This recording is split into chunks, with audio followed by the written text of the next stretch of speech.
All right, stand by. 10 seconds. Camera one. Talent. Ready, camera two. And cue talent. 1. Roll for record. Does ABC stand for the American Bias Corporation? I'm John Phillips, and this is The Rundown.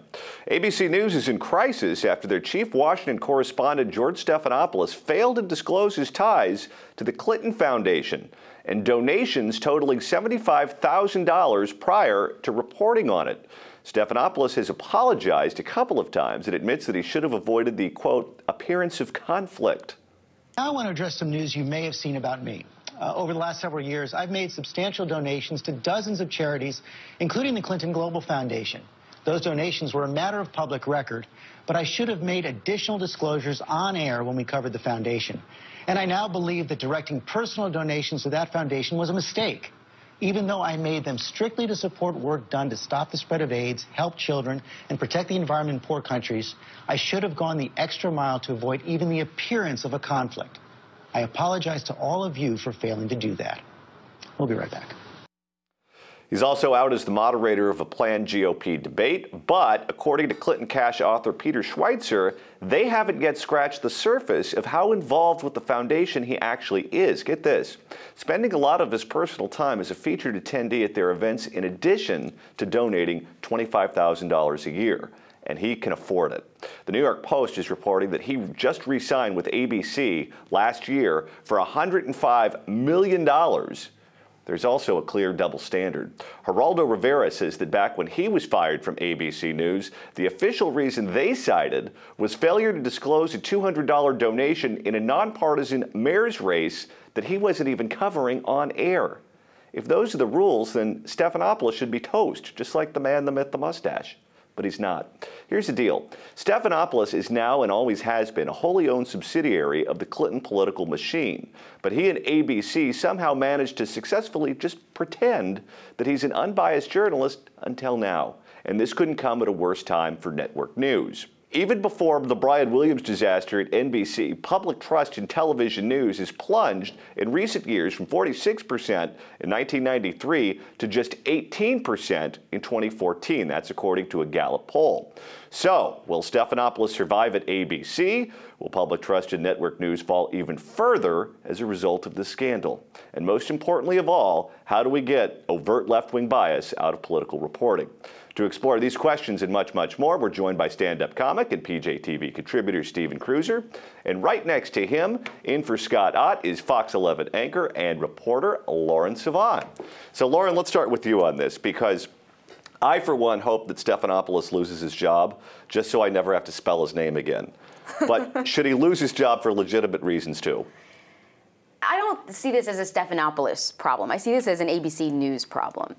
Stephanopoulos was a Clinton policy advisor. They knew that when they hired him. Everybody knew that when ABC hired him. And initially, they hired him to be a political analyst, not to anchor a news program. But little by little, over the years, he became really likable, really popular, and they kind of just slid him into that position.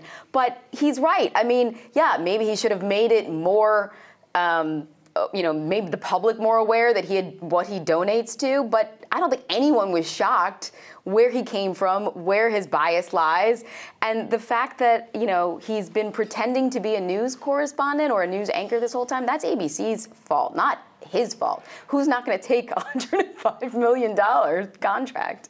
Here's the interesting thing. When ABC hired him, they said, don't worry that he is a political operative because we're hiring Bill Kristol at the same time. Balance it out. And Bill Kristol, of course, served on ABC on This Week and other shows, but he was an analyst. He was never a straight news guy. He was never an anchor of a morning show or a Sunday public affairs show. Stephanopoulos morphed into the straight journalist when that wasn't the plan, and that's not how ABC sold it when he was first hired.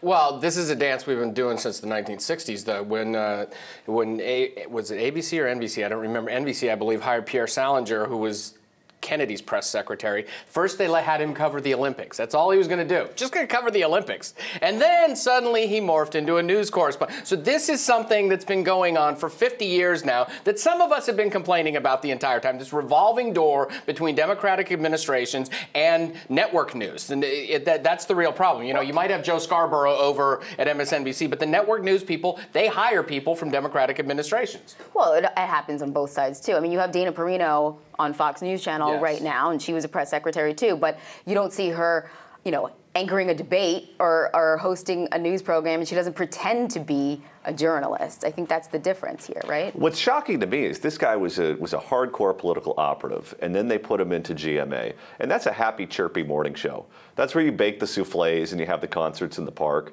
Of all the people in the world to bake the souffles, why George Stephanopoulos?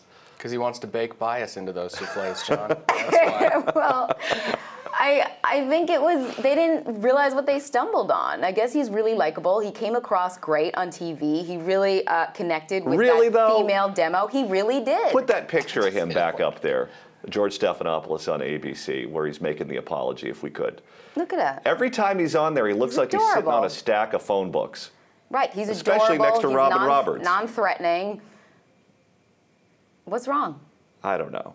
I don't know how that works at the board. It's number one, though. It certainly is. They leapfrogged the Today Show. That's right. It's a cash cow. And he's making $105 million from ABC, but that's because That's crazy. he's bringing in a lot more than that for the network. That show is a cash cow. They're protecting Here's him. the difference with the Stephanopoulos kind of things versus like Dana Perino, for one thing. First, everybody knows who Fox is preaching to, Fox News. There's no big mystery there. What the networks do, the networks are still reaching people who aren't paying attention to politics 24/7. They're reaching all of those people that think about an election on election day and nothing else, and they're getting to them. They're getting to what some people like to call the low info voters. I don't like calling them that. I think it's a disservice. I think people who don't pay attention to politics all the time are probably healthy, and normal, and leading happier lives. So, that's where the network news people, they get these people from the Democrat administrations who are there, who are doing things, and the fact that he was still scheduled to moderate another GOP debate just shows that we should probably still be more mad at the Republicans than at the networks right now, because after the last go round, he shouldn't have been on the schedule. Let me ask you the Josh Hamilton question here. Josh Hamilton, of course, the former Angels outfielder, who admitted to using drugs again and violating his contract. Angels subsequently traded him to the Texas Rangers. He hadn't been performing for the last 2 years. He was a big home run hitter. He was now a slug. They got rid of him. They turned him into a bum. George Stephanopoulos is on the #1 morning show in the country. If he was on CBS, if that was coming in third, if they were winning the bronze instead of the gold, would ABC be protecting him, or would they throw him to the Lions? Wait, I'm sorry. If he was on If he was on the #3 rated morning show instead of the #1 rated morning show, if they didn't have, would the network protect him if they weren't yes, making if as they much didn't have money? the golden goose that they had to protect, would they give him this kind of? Oh no, cover? they'd probably sacrifice him. That's what I think too. They'd probably sacrifice him. But here's another difference that I want to point out. And Geraldo made a great point, and everyone jumped on his comments. But he was directly donating to a political campaign. And I don't want to be in a position to defend the Clintons on any level, but the Clinton Foundation does do, good works all over the world. It's not just a political foundation or charity for that matter. So I don't know that that's exactly the same. I mean, giving money to various different charities, depending on who runs them. But there is are not allegations necessarily- that it is a slush fund. There are allegations Yeah. right now, though, but it's not like he directly donated money to Hillary Clinton's 2016 campaign. And there was a young gentleman with intimate knowledge of the Clintons who went on The Daily Show and said, when you donate to the Clintons, you're on the hook. Right. And that young gentleman's name was George Stephanopoulos. So we can take his word. Is that true? Yes, he said. So if you're taking Stephanopoulos at his word, he knew what he was getting into, Right. and it wasn't all sweetness and innocence. I don't want to pretend that it is all sweetness and innocence, but, right now they're just allegations. Right now they're just rumors that, hey, if you want to get in their good graces, you donate what you can to the with foundation. every Clinton thing, you always get around to the appearance of impropriety. It's the watchword. The appearance is the watchword. Yeah, I mean, look, no one's alleging that he paid for Vince Foster's bullets here. But No, he went and bought them, but he didn't pay for them. He fetched them for them. Found them. Yeah. But let's take this one step back. Let's say that he made the donations, but was just upfront about it and took a pass on interviewing the Clinton Cash author, Peter Schweizer, and took a pass on interviewing Bill Clinton about the foundation and said, all right, these interviews are for Robin Roberts. I'm just not touching this. Would he be in trouble? I think he's fine if he did that. I think so. But he didn't do that because they want the bias to be baked into the souffle. That's why. He knew what he was doing. This whole, gosh, maybe in retrospect, he knew the second he said, I'm going to go after Schweitzer on this, that he was being unethical. He doesn't go from the brightest kid in the room that you have to hire when he's 26 or whatever because he's so brilliant to drooling and not figuring it out. So he knew. Where on the scale is this compared to the Brian Williams scandal? If Brian Williams is a 10, where does this one land? This is a totally different thing than the Brian Williams scandal. What Brian Williams did, I think, hurts journalism a lot more than what Stephanopoulos did, only because there was no secret of where he came from or what his bias is. Brian Williams flat out fabricated himself as a war hero and inserted himself in situations that Here's totally a similarity, different. though. Your number one player hurt the brand. Well, that's similar. Oh, yeah, that's similar. That's similar. But Brian Williams is a pathological liar dealing with psychological issues here, and Stephanopoulos is just old school bias. Old school liar. Yeah. So how do you fix the boat? How do you right the ship if you're ABC? Do you just wait for the storm to pass and then everything will be fine? He's making so much money for them. They're gonna probably hold on as long as they can. And I don't know that this will blow to the proportions that the Brian Williams situation did. But again, as wrong as Brian Williams was, and probably mentally ill at this point, I do think that the network takes some responsibility as well. Because I've talked about this with a lot of different correspondents at a lot of different news stations. And, we always ask, you're traveling with a team. He wasn't in Iraq by himself. He wasn't in any of these situations by himself. Katrina. How is it that no one knew that he wasn't where he said he was? I mean, obviously, everyone he traveled with knew, but because he was Brian Williams, no one's, calling upstairs and running it up the flagpole. So I think on some level, if you have a number one, hitter like that, then they are willing to look the other way. And this is one of those things that's going to just be...